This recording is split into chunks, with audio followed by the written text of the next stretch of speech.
ऐसा भी कहा गया है कि सप्तर्षियों को त्रिदेवों से मिलने के लिए तपस्या करने की आवश्यकता नहीं होती। अभी वर्तमान में 7वां मनवंतर चल रहा है, जिसके राजा है वैवस्वत मनु।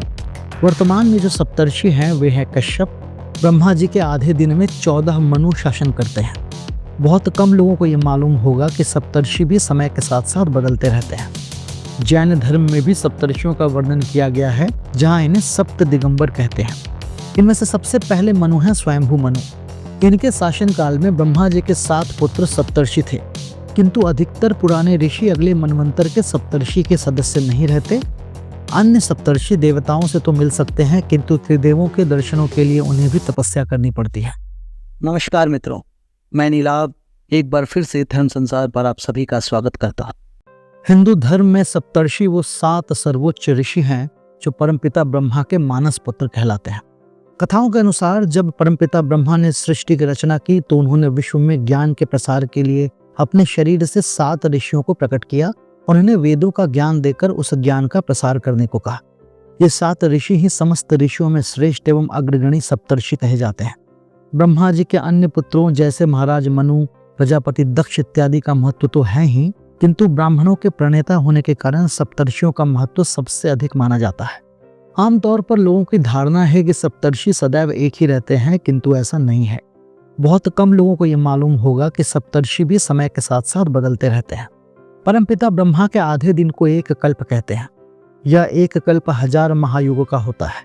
एक महायुग 4 युगों अर्थात सतयुग, त्रेता, द्वापर और कलयुग का योग होता है। इसे चतुर्युग भी कहते हैं। ब्रह्मा जी के आधे दिन में 14 मनु शासन करते हैं। एक मनु के शासन को मनवंतर कहा जाता है, अर्थात 14 मनवंतरों का एक कल्प कहा जाता है। इस प्रकार एक मनु का शासन करीब 72 महायुगों का होता है। प्रत्येक मनवंतर पर सप्तर्षि के सदस्य बदल जाते हैं। ये जरूरी नहीं कि सभी, किंतु अधिकतर पुराने ऋषि अगले मनवंतर के सप्तर्षि के सदस्य नहीं रहते और नए ऋषि एक समूह में जुड़ते हैं। यदि आपको कल्प मनवंतर के बारे में पूरी जानकारी चाहिए तो इसके बारे में हमने एक वीडियो पहले ही प्रकाशित कर रखा है, जिसका लिंक हम डिस्क्रिप्शन में दे रहे हैं। यदि आपकी इच्छा हो तो उसे वहां जाकर देख सकते हैं। तो इस प्रकार आप सप्तर्षि को एक पदवी भी मान सकते हैं। जिस प्रकार इंद्र कोई निश्चित देवता नहीं अपितु एक पदवी है, उसी प्रकार सप्तर्षि भी कोई निश्चित 7 ऋषि नहीं अपितु एक पदवी है, जिसमें अन्य ऋषि भी समय समय पर जुड़ते रहते हैं। हालांकि सप्तर्षियों के समूह में स्थान प्राप्त करने का अर्थ यह है कि आप उस काल के सर्वश्रेष्ठ ऋषियों में से एक हों। इसका मतलब यह है कि इस समूह में स्थान पाना अत्यंत ही कठिन है। जैसा कि हमने बताया कि सप्तर्षि कई होते हैं और हर एक मनवंतर में अलग अलग सप्तर्षियों की गणना होती है, किंतु फिर भी सबसे प्रामाणिक सप्तर्षियों की बात यदि होती है तो सबसे पहले मनु अर्थात स्वयंभू मनु के शासन काल में हुए सप्तर्षियों का ही वर्णन किया जाता है। पुराणों में यह वर्णित है कि संसार में जो भी महान ऋषि हुए हैं वे कहीं न कहीं से इन्हीं सप्तर्षियों से संबंधित थे, चाहे वो संतान के रूप में हो अथवा शिष्य के रूप में। इसके अतिरिक्त आज हिंदू धर्म में जितने भी गोत्र हैं वे भी इन्हीं से संबंधित माने जाते हैं।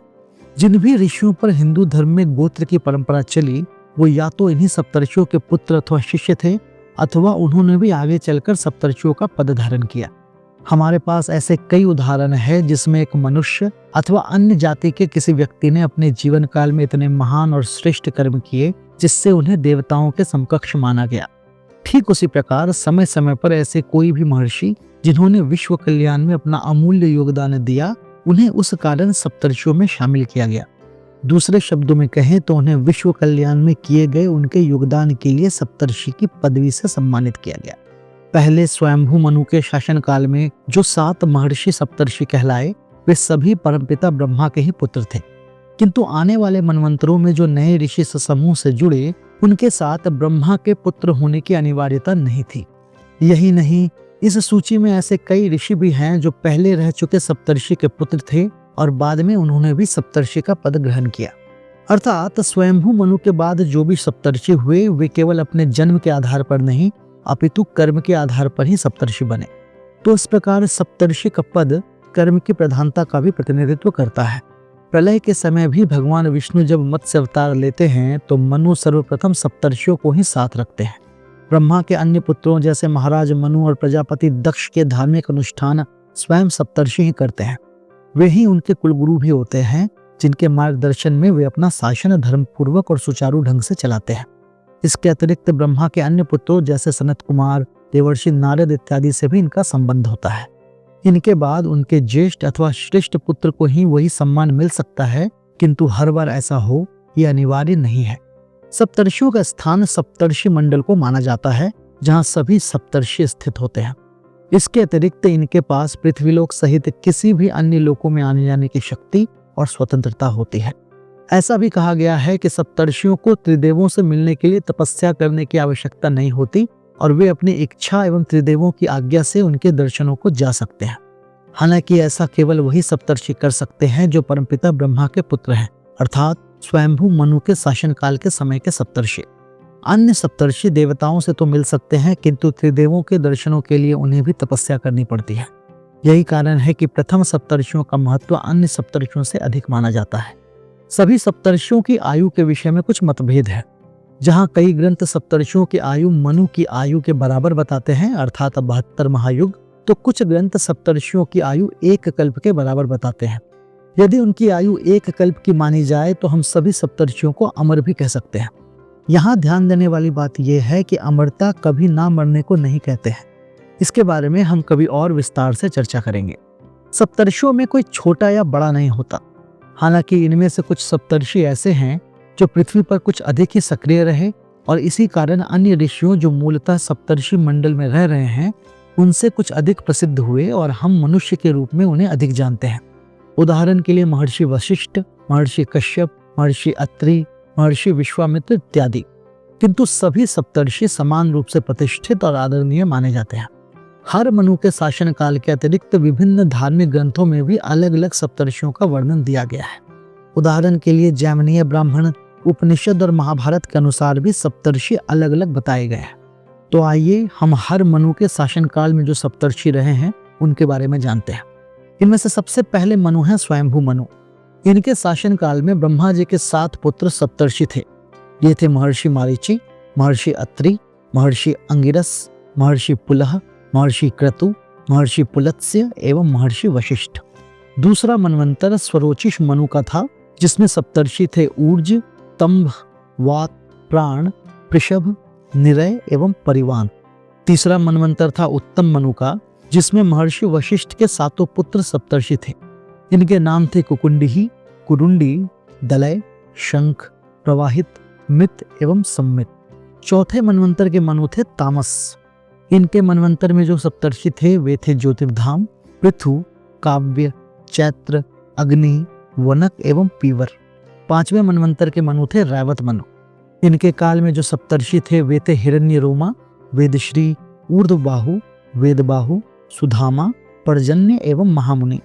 छठे चाक्षुषी मनवंतर में सुमेधा, विरजा, हविष्मान, उत्तम, मधु, अतिनामा एवं सहिष्णु ये सप्तर्षि हुए। अभी वर्तमान में 7वां मनवंतर चल रहा है, जिसके राजा है वैवस्वत मनु। वर्तमान में जो सप्तर्षि हैं वे हैं कश्यप, अत्रि, वशिष्ठ, विश्वामित्र, गौतम, जमदग्नि एवं भारद्वाज। 8वें मनवंतर के मनु हैं सावर्णी मनु। इनके मनवंतर में जो सप्तर्षि होंगे वे हैं गालव, दीप्तिमान, परशुराम, अश्वत्थामा, कृपाचार्य, ऋष्यशृंग एवं व्यास। 9वें मनवंतर के मनु हैं दक्ष सावर्णी मनु और इनके मनवंतर में जो सप्तर्षि होंगे वे हैं मेघातिथि, वसु, सत्य, ज्योतिष्मान, द्युतिमान, सवन एवं भव्य। 10वें मनवंतर के मनु हैं ब्रह्म सावर्णी मनु। इनके शासनकाल में जो सप्तर्षि होंगे वे हैं तपोमूर्ति, हविष्मान, सुकृत, सत्य, नाभाग और प्रतिमौजा एवं सत्यकेतु। 11वें मनवंतर के मनु है धर्म सावर्णी मनु। इनके मनवंतर में जो सप्तर्षि होंगे वे होंगे वपुष्मान, घृणी, आरुणि, धीश्वर, हविष्मान, अनघ एवं अग्नितेजा। 12वें मनवंतर के मनु होंगे रुद्र सावर्णी मनु और उनके मनवंतर में जो सप्तर्षि होंगे उनका नाम होगा तपोद्युति, तपस्वी, सुतपा, तपोमूर्ति, तपोनिधि, तपोरति एवं तपोघृति। 13वें मनवंतर के मनु होंगे देव सावर्णी मनु और उनके काल के सप्तर्षि होंगे धृतिमान, अव्यय, तत्वदर्शी, निरुत्सुक, निर्मोह, सुतपा एवं निष्प्रकम। 14वें और अंतिम मनवंतर के मनु होंगे इंद्र सावर्णी मनु और उनके काल के सप्तर्षि होंगे अग्निंद्र, अग्नि, बाहु, शुचि, युक्त, मागध एवं अजित। इसके अतिरिक्त विभिन्न धर्म ग्रंथों में भी सप्तर्षियों का वर्णन अलग अलग है। ध्यान दें, यहाँ पे जो सप्तर्षियों का वर्णन दिया गया है वो वर्तमान के वैवस्वत मनु के सप्तर्षि ही हैं। जैमिनीय ब्राह्मण के अनुसार जो सप्तर्षि हैं वे हैं अगस्त्य, अत्रि, भारद्वाज, गौतम, जमदग्नि, वशिष्ठ एवं विश्वामित्र। बृहदारण्यक उपनिषद के अनुसार जो सप्तर्षि हैं वे हैं गौतम, भारद्वाज, विश्वामित्र, जमदग्नि, वशिष्ठ, कश्यप एवं भृगु। गोपत ब्राह्मण के अनुसार जो सप्तर्षि हैं वे हैं वशिष्ठ, विश्वामित्र, जमदग्नि, गौतम, भारद्वाज, अगस्त्य एवं भृगु। शतपथ ब्राह्मण के अनुसार जो सप्तर्षि हैं वे हैं अत्रि, भारद्वाज, गौतम, जमदग्नि, कश्यप, वशिष्ठ एवं विश्वामित्र। कृष्ण यजुर्वेद के अनुसार वर्तमान मनवंतर के जो सप्तर्षि हैं वे हैं अंगिरस, अत्रि, भृगु, गौतम, कश्यप, कुत्स एवं वशिष्ठ। वाल्मीकि रामायण के अनुसार जो सप्तर्षि हैं वे हैं वशिष्ठ, कश्यप, अत्रि, विश्वामित्र, गौतम, जमदग्नि एवं भारद्वाज। महाभारत के अनुसार जो सप्तर्षि हैं वे हैं मारीचि, अत्रि, पुलह, पुलत्स्य, कृतु, वशिष्ठ एवं कश्यप। बृहत संहिता के अनुसार जो सप्तर्षि हैं वे हैं मारीचि, वशिष्ठ, अंगिरस, अत्रि, पुलत्स्य, पुलह एवं कृतु। जैन धर्म में भी सप्तर्षियों का वर्णन किया गया है, जहां इन्हें सप्त दिगंबर कहते हैं। जैन धर्म के अनुसार जो सप्तर्षि हैं वे हैं सुरमन्यु, श्रीमन्यु, श्रीनिश्चय, सर्वसुंदर, जयवान, विनयालला एवं जयमित्र। यदि आपको ये वीडियो पसंद आया हो तो इसे लाइक करें, शेयर करें और हमारे चैनल को सब्सक्राइब करें। जय ब्रह्मदेव।